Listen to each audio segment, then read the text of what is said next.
chapter of Wit and Whimsy. We are here yet again in a place that is not my home. I'm actually in Ocean Shores right now, taking a vacation for a writer's retreat. So what we're going to be doing... I'm going to take these off. They're making noise. Pretty cool though.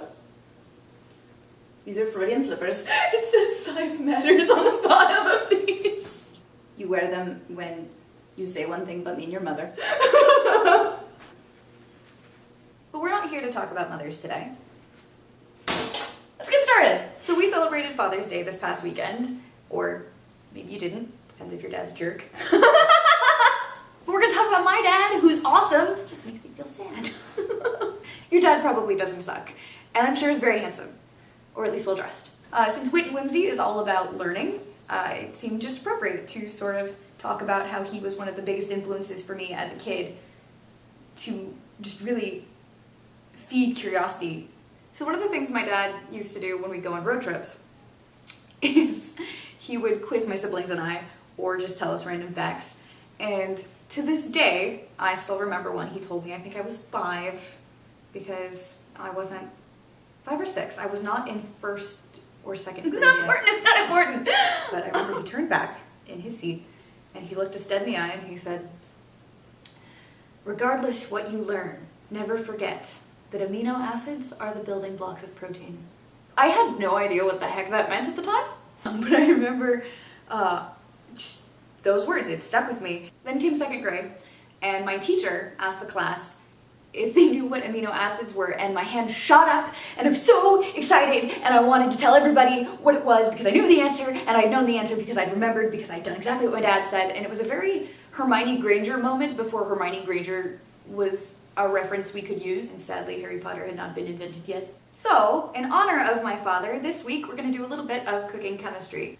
My father was a man of he is a man of science. Is a man, he's not dead, I should not say was. Well, I did kill my parents in the Lizzie Borden video, so. My father is a man of science, which led to a love of cooking because it's chemistry you can eat. He makes the most amazing dishes. Sadly, I can't eat like half of them because my intestines are retarded.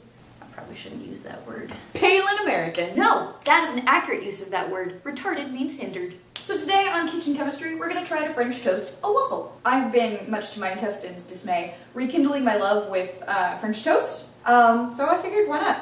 Waffles are bread, and it happens to be one of my favorite breakfast foods. Combining them, I make tasty things.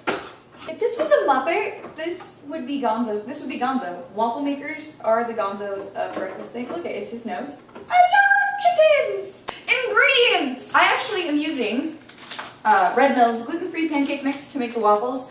This stuff is really good. By the way, Red Mill, if you want to sponsor me. I'm kidding. Or am I? For everything else, you're gonna want a little bit of salt, and not this is for later. And sugar, and cinnamon, veggie oil, and vanilla. I like to just have Pam on hand. That sounds wrong. And a waffle maker, and a pan. I'm gonna list the ingredients in my blog, just in case I forgot to mention something. I'm not Rachel Ray, what do you want from me? This is probably going to be horrible. Let me stress this. This may end up horrible. 1.5 cups of Bob's Red Mill gluten-free pancake mix.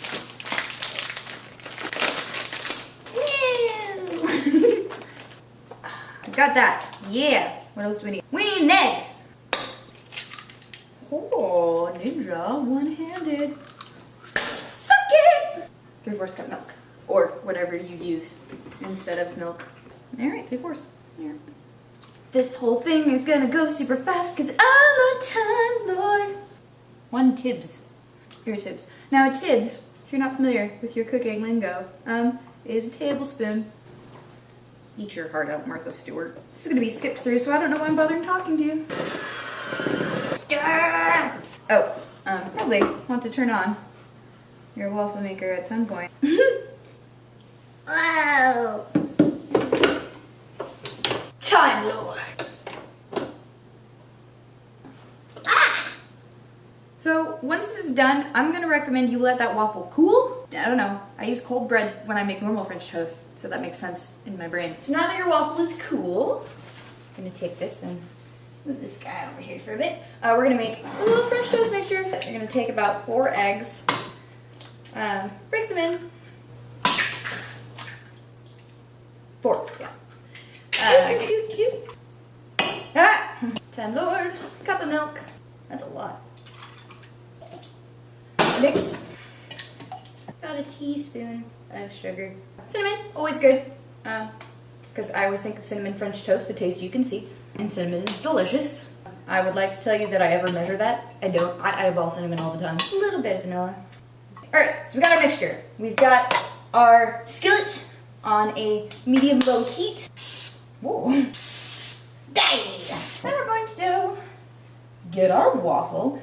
So, dunking it, taking a little waffle bath. Make sure it gets in all the pockets. And once you have your mixture, flop it on. If you are not a Time Lord and you can't fast forward, you can nibble on some of the extra waffle while you wait. You may need to push down on it. Time Lord! Just because it occurred to me that these are some really deep waffle pockets. Time Lord! Now, with both waffle and French toast, real maple syrup, real maple syrup is really important.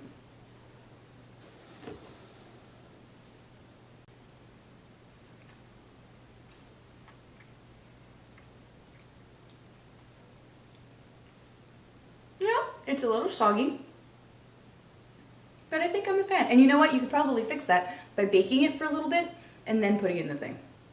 Just hopefully I don't get some disease from uncooked eggs. Mighty tasty though. So internet, what we've learned today is essentially, yes, you can French toast a waffle, and it's actually quite tasty. It requires a little bit of finagling, pushing down the waffle into the thing, and possibly a little extra legwork, like doing a little bit of baked French toast. But in fact, it is quite possible to French toast a waffle. Go tell your local IHOP. By the way, Dad, I love you. That's about it for chapter 2, and so I'm saying goodbye to you from yet another location you may never see me in again. Next week, I could be at my normal filming location, or I could be on the moon with Steve.